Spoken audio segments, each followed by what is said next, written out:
Hey, everybody. My name's David Crisaro. Welcome to another episode of No Smoke, No Mirrors. Hopefully, everybody's been getting some value from these videos and it's helping you to think differently about your business and grow your magic business a little bit. And One it of the all things that I've talked stops about, now.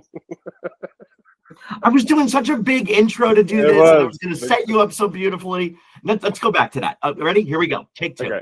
So, one of the things we talked about a lot within that purchase funnel that I talk about is familiarity and consideration, which means making sure your public, your customers, are familiar with who you are and give them a reason to consider you for their events. And one of the best ways to do that is with differentiation, right?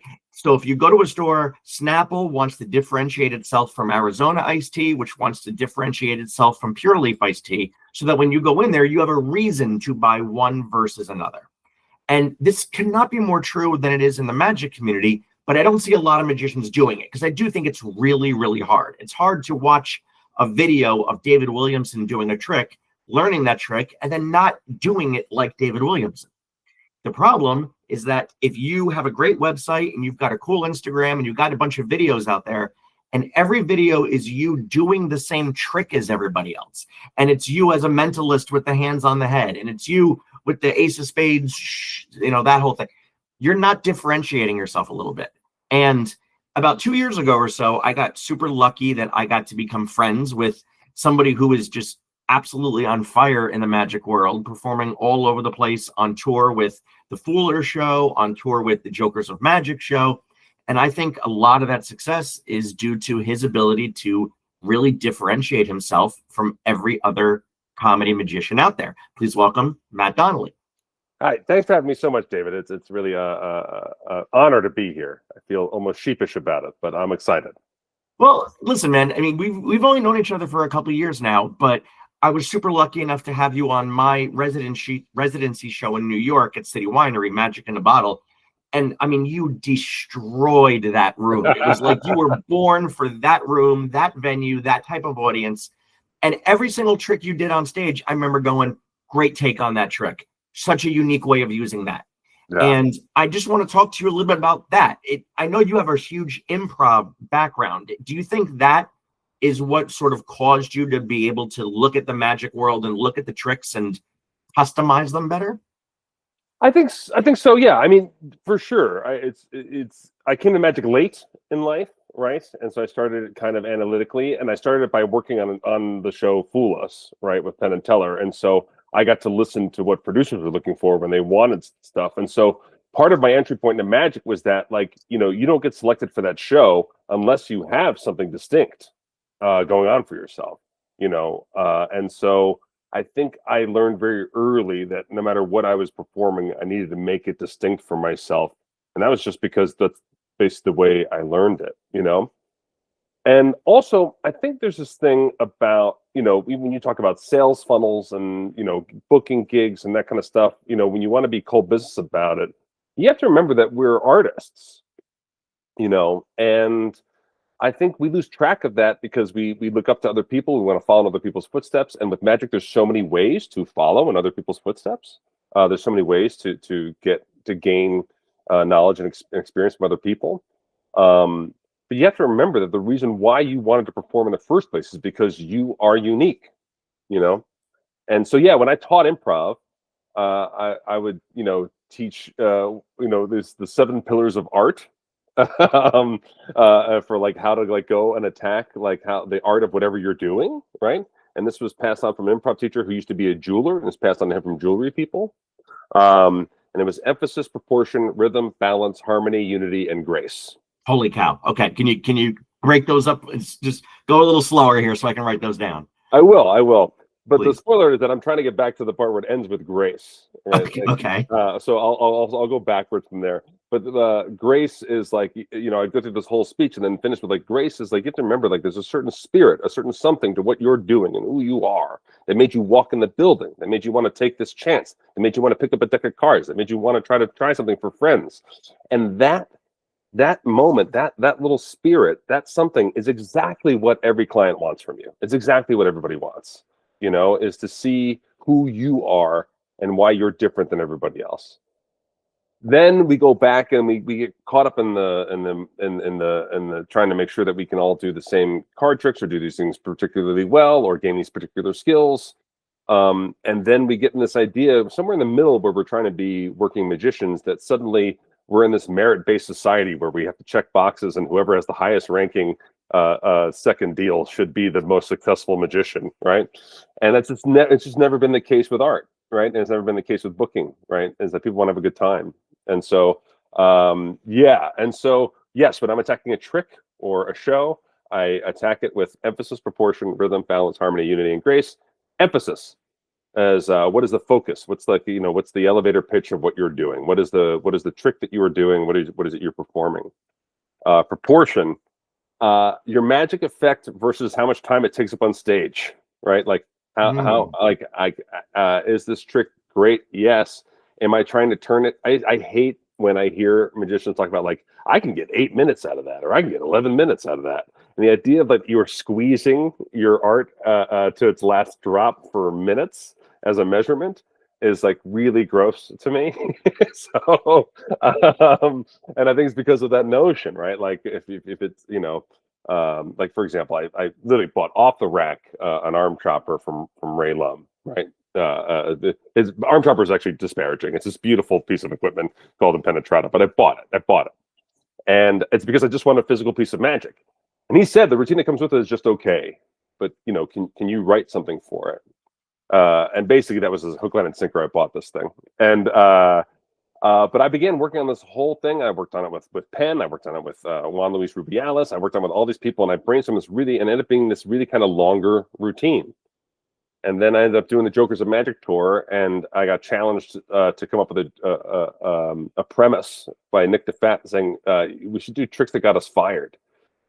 And so I threw out my entire routine and rewrote it for tricks that got me fired, and it fit so much better. And the effect is so powerful, but it's now a short routine. So I took a 7-minute routine and cashed it out for a 3-minute routine. And that 3 minutes now crushes and is a staple of my act. Now, would you say in a situation like that, you changed the emphasis, right? You changed what the elevator pitch was, and that ended up leading to a change in the proportion. Absolutely, yeah. And to state it another way, like, look, I started off as a writer for Penn and Teller and a comedy writer before as a magician. And the things like Penn and Teller, like, they love having an intellectual idea behind their tricks, right? They're never going to say, hey, I'm going to move these coins over here and over here. Don't blink, right? That's just not the way they perform magic. And that's not to disparage anyone who does perform that way. It's just that they have an intellectual idea. And so, yeah, I come from a comedy background. I'm a writer. So I'm always looking for, my goal is guilty pleasure. Like, oh, do I get to say this, right? And do I get to make the audience pop, right? And so if I know the audience might explode on a line with laughter, that's fun. So that trick starts with, like, I do about 2 or 3 tricks into my act, and I go, like, we're getting along, yeah? Hey, you guys want to see a trick that got me fired? And I try to say it, like, with the up note and everything, like I'm saying something cheery, and I want that conflict against it. I want what they're hearing and the subtext to be in conflict with one another to get that explosion out of the audience. And they go, yeah. And then all of a sudden, boom, I just pull out this weird foreign object, but I already said it got me fired.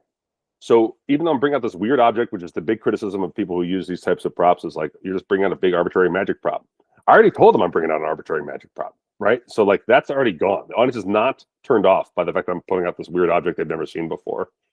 So, like, that is, like, a really, like, fun example of, like, turning a trick into finding its proportion that fits in it. And also, I discussed that it's fourth in my act, that emphasis, proportion, rhythm. When you're trying to put your show together, what's the rhythm of your piece? It's like, this is a short visual piece, 4 tricks in. It is really giving the audience kind of like a nice sharp breather to, like, just focus very quickly on something halfway through my show, so I can go into a longer routine after that, which is what I do. Okay, so we have emphasis, proportion, rhythm, then balance. Okay.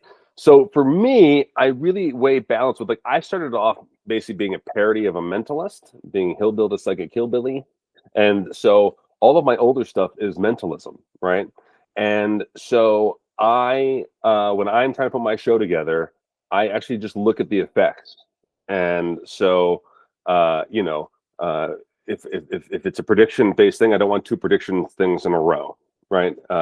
If I can have physical magic followed by mentalism, or put mentalism in the middle or something like that, great. But I try to one, look for balance in my routines for their effects throughout the show.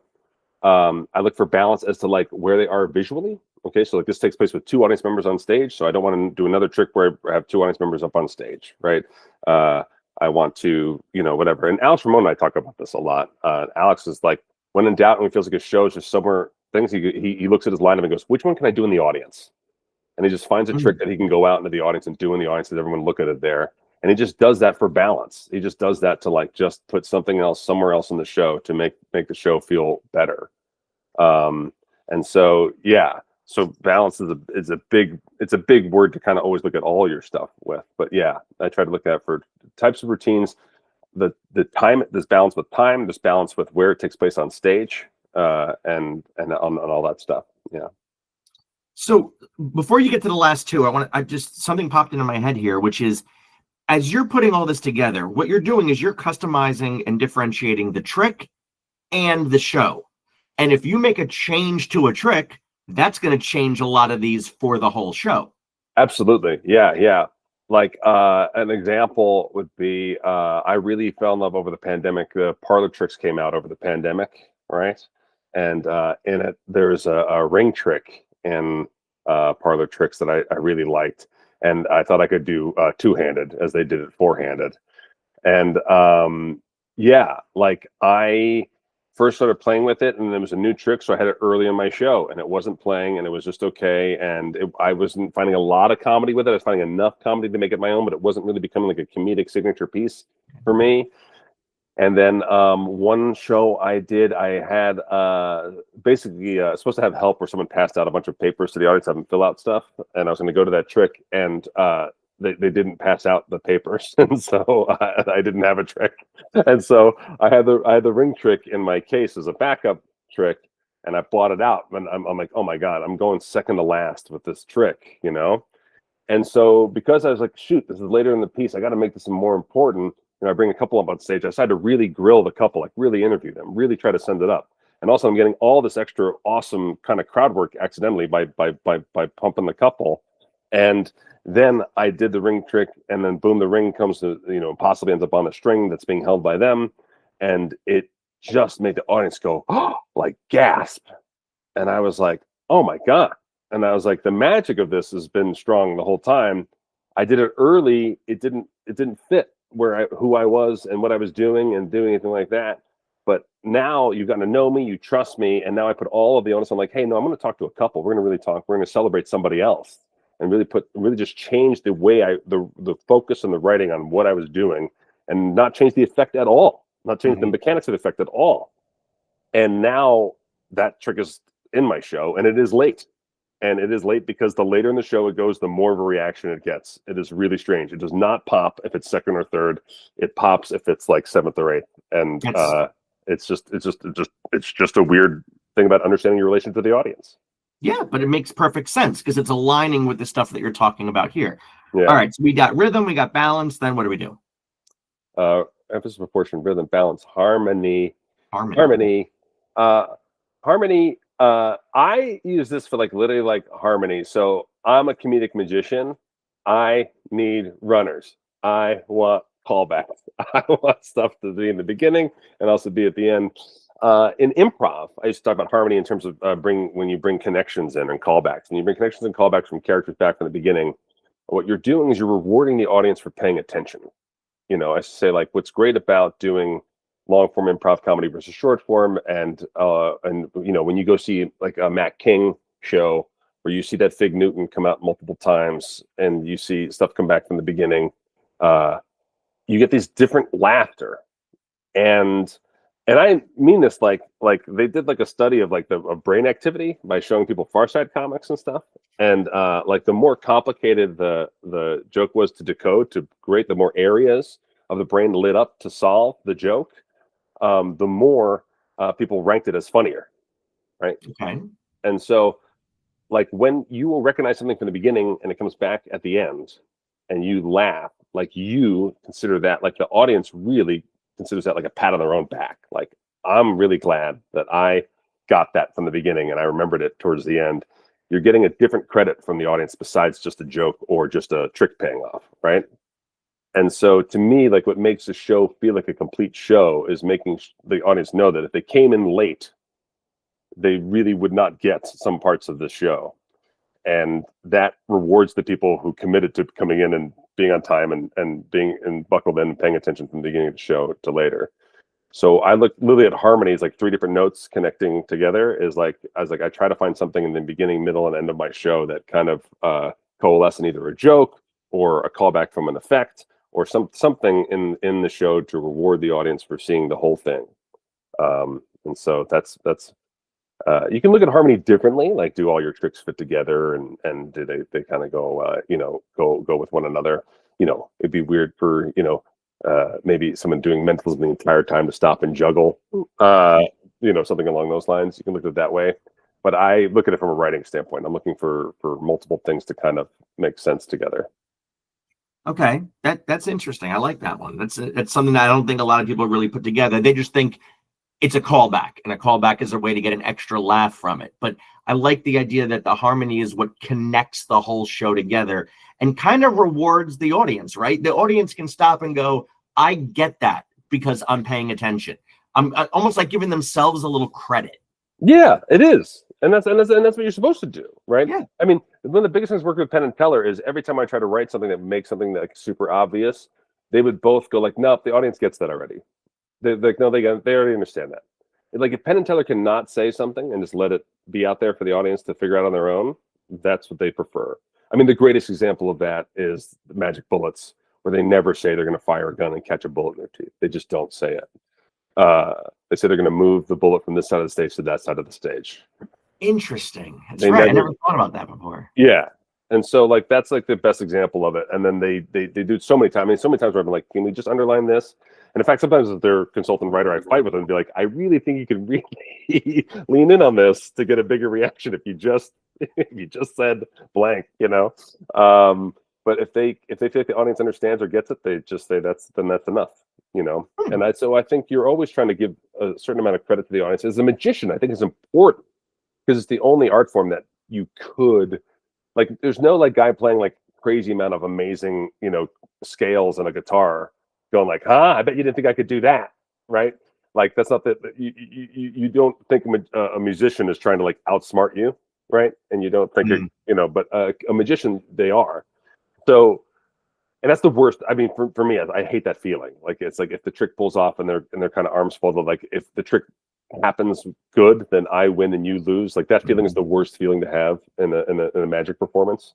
And so, like having a lot of notions in your writing and a lot of notions in your show of like trying to give the audience credit, trying to make sure that they feel that credit, trying to make sure that they feel smart. And also then for me, I also make sure to make fun of myself throughout the show as well. I think that's beautiful. I never thought about it like that. That's really fascinating, especially with the bullet catch example. Like, I never thought about that before. Yeah. I remember Michael Weber once told me, if when you have your script, if you can cut it, you have to cut it. Yeah. And that's always been in the back of my head. And maybe it's not cutting all the time, but it could be just rephrasing to give credit where credit can be due. If they get it, don't re-emphasize it. Yeah, and I think it's tough. Yeah, like especially comedic magicians, like we hold on to lines and like, oh, if I cut that, then that line goes away, and I love that joke and all of this stuff, and so that's always hard. But as an improviser, I spent decades just throwing away everything. So anytime I get too like, oh, but I lose that line, I go like, you literally threw away 30 years of comedy, like all of it, all of it. So maybe you write another joke, right? Yeah. I get that. All right, so we got emphasis, proportion, rhythm, balance, harmony. Number 6 is unity. Tell me what that is. Unity is, you're making a show, right? And so like at some point as you grow up as a magician, you want your props and your stuff to look a certain way. You want you want to start to add it, look at your show elements. You can look at your show music, right? Again, I'll lean on Penn and Teller. They decided bebop jazz is their soundtrack, right? So when you go see their show, Like you see, you hear Jonesy, and then that is the only kind of music that is ever added to their stuff is from the piano. Um, you know, uh, a lot of people have different tracks for their shows and things like that. They want it to feel like a big party. Go for it. But I bet by accident, because your music taste, you've added unity to your show because of your music taste, right? Like you want to just take a look at like, does all your stuff fit together in the way it does? And that might cause you to write differently again, because like maybe you want to do the cups and balls or egg bag, right? And so you're like, wait, I'm just been this like modern fun party guy. How am I going to do that? And maybe you say, I want to pay tribute to somebody. I want to pay tribute to my hero. Make it a vulnerable moment, and talk about where you learned it, where you saw it, that kind of thing. And that's things you write yourself into that corner, and all of a sudden, boom! Now you're expressing vulnerability, storytelling, and now you're adding value to your show because the audience feels like they're getting to know you. So for me, like as a joke writer first, like I call it being like painted into corners. It's like we have to say this, but we can't address this, but we have to address that, and the joke has to do this, and it can't offend blank. And you go, oh, cool. I'm really painted into this tight corner.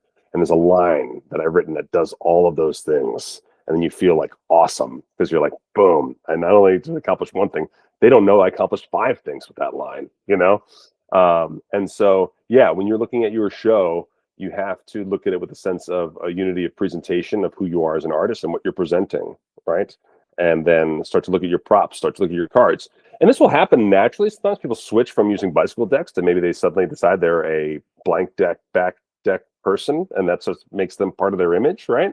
Like, I know it sounds strange, but that's important, right?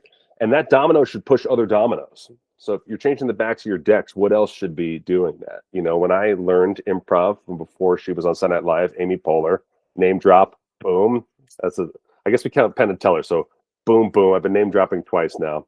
But her biggest thing was, if that, then what? If that's true, then what else is true, right?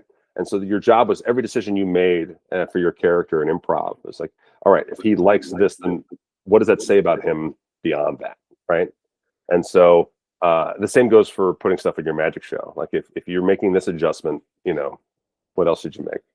So what you just brought up right there, if this, then what, is something that I've been kind of struggling with a little bit lately, because, and I'll just give this as an example from my show.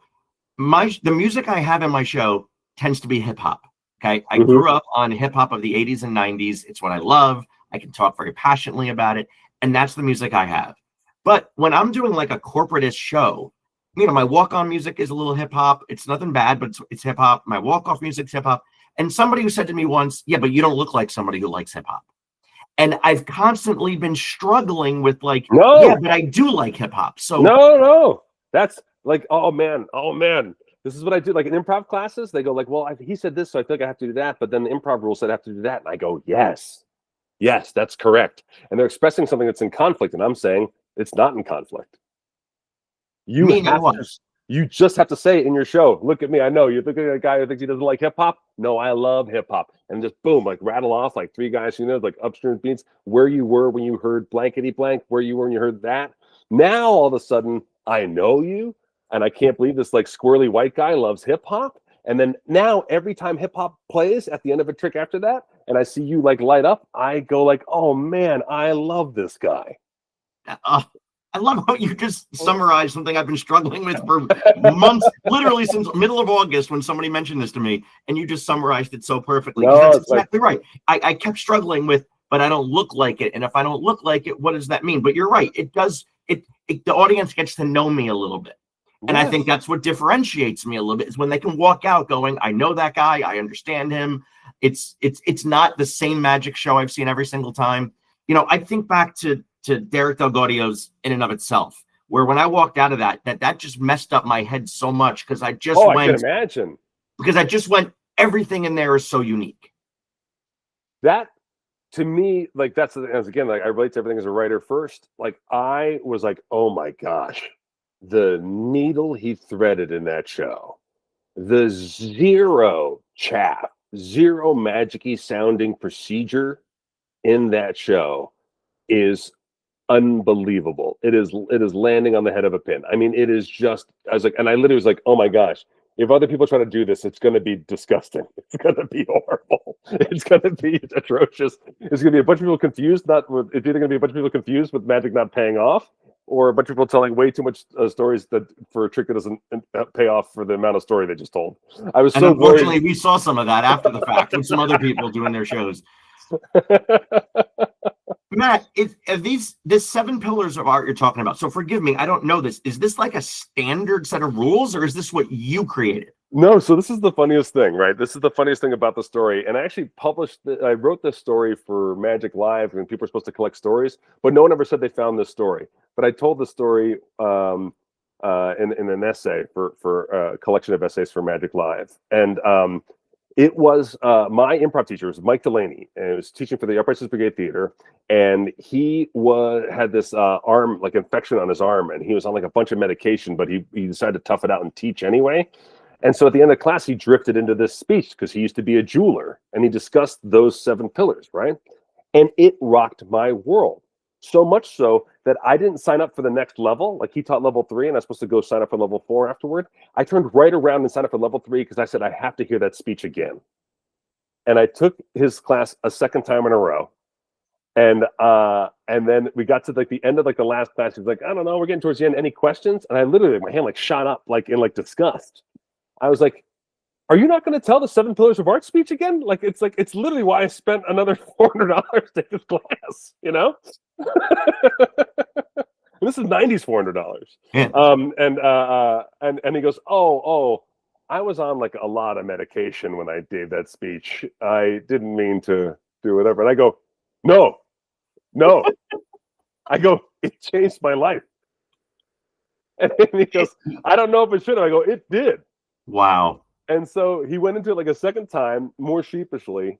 And I literally walked with him and I said, are you really not going to teach that? And he goes, no. I go, I am. I said like boldly, I go, I am. And he's like, really? I go, if you're not going to do it, I want your permission right now to do it. And he goes, go for it. And it was my closing speech for every class I taught at the People's Improv Theater. I taught there for 7 years. I closed it out every time with that. And, have you ever written this up?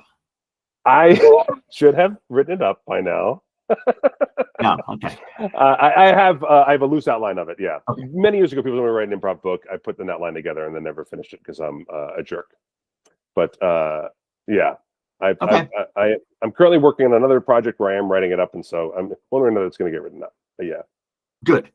Well, listen, I first off can't thank you enough. I mean, this is mind-boggling to me, like how intelligent. Not that it's not mind-boggling. That's mind-boggling. I was intelligent, David. I get it. No problem. It's just mind-boggling. I think it's weird. You like hip-hop, you weirdo. That's funny. No, it's mind-boggling how strong and smart this structure is. Like the amount of work that really this deserves, which I've always known, but to see it in writing and to understand it this way makes all the sense in the world. And listen, we're in an art form where you go buy a bunch of downloads and you get a bunch of videos and you put your show together and you're actually watching 7 different magicians with 7 different personalities, all in the course of an hour. Yet it's only one person on stage. So of course the audience walks away remembering the magic more than the person. Whereas this is leading the audience to remember the person more than the magician, more than the magic. I actually have 2 things to say to you based on something you said earlier. There's this exercise that happens in like when you go to school for fine art and like physical art or whatever, and they basically tell you to try to paint exactly one of your hero's masterpieces, and you try to paint like a Picasso, or you try to paint whatever, and because I can name one artist, and what happens is the lesson is always like, you see where you quote unquote messed up, where you didn't do an exact replica. They say like that's where you are. That's where you are as an artist, right? Like that's where your stuff is. And so like from there, and so if you are doing a Williamson routine that is flawless, but you get caught at this one section or whatever, like actually that's where you maybe want to stop and go let that grow into an actual full diversion or full timeout or full whatever. Like basically like look for those spaces where you are not that person, and maybe somewhere in there, that's where you can shine, that's where you can talk, that's where you can do stuff. Another thing I had an advantage of doing was being an actor before a magician is that you go to casting director workshops and that they have you stand up and embrace your types and tell you your types, and so really kind of take in what people think. Like you said, I'm a squirrely white dude who doesn't look like he like hip hop. Like that's a great observation, and I just pushed you to find a line for that, right? So like that's exactly where you want to start. And if you're looking to increase your comedy in your stuff, look to what you think people think are your quirks or your personality flaws, right? So like a magic word for me is like I come off like an ogre, right? Like and so like I literally start off my show by going like, "Yeah, this is what the magician looks like," and based on that laugh, I understand their expectations, right? And then I say, "I'm just a tubby lumberjack stuffed into a tuxedo," and then that just like really makes the audience go like, "Oh, I thought he was going to come out here and be like a wannabe pretentious illusionist guy in a tux," but like I showed like self-awareness. And so like so much of the better humor comes from you just embracing what you think the audience is assuming about you in a second from a flawed perspective. It's brilliant. It's such a smart way to do. All right. So here's the thing. So for anybody out there who loves this, you heard it here. Until we can all bother Matt enough to actually write this up and publish it so that we can reference it over and over again. That's our goal. Let's put it that way. I have a community here. The goal is to bother Matt over and over again until he writes this up and so we can all benefit from it. So the best, I'll tell you this, the best thing to do is to be able, I'm going to kiss his ass a little bit, but like watch Matt's show. Matt's touring with the Jokers of Magic right now. Go online, find out where they're performing. You get to see Nick DeFont. You get to see who else? Eric Diddleman. I think Derek Hughes. I mean, a bunch of other great magicians. Ruben Moreland. Watch the show and you'll see every single one of these bullet points. And it shows how to differentiate yourself. And you might think, well, that's more art than business. I say bullcrap. This is business as it is anything else. Because when Matt does this, he is making himself more valuable to everybody who wants to hire him. Yeah. And I think that's such a huge missed opportunity for so many magicians. Yes. I think by developing your show to the point where like you hold yourself to a high account, you also know what kind of show you provide. So when you were contacted for stuff, you kind of go like, oh, you want this to be like a really like low key, kind of cute, like intimate thing. I'm probably not your guy. You want your show to turn into an event. You want everyone to be having fun. You want, I promise like a fun, boisterous, like pal around event when I come. And so those are the kind of things I book, and I don't book the other ones. I think it's fantastic. Matt, thank you so much for coming on. I really appreciate your time. Everyone go back, watch this video 6 times, take as many notes as possible, put in the work to your show. Really, I mean, it's a lot of work. And it's the one thing I've said over and over again about this entire series. This is not easy stuff. This is fun stuff, but it's hard work. And if you put this work in, I think you're going to see a return on your investment financially. You're going to see a return on your art, and it's going to make you a better magician overall. So, Matt, thank you so much for coming on. I really appreciate your time. Thanks, Al.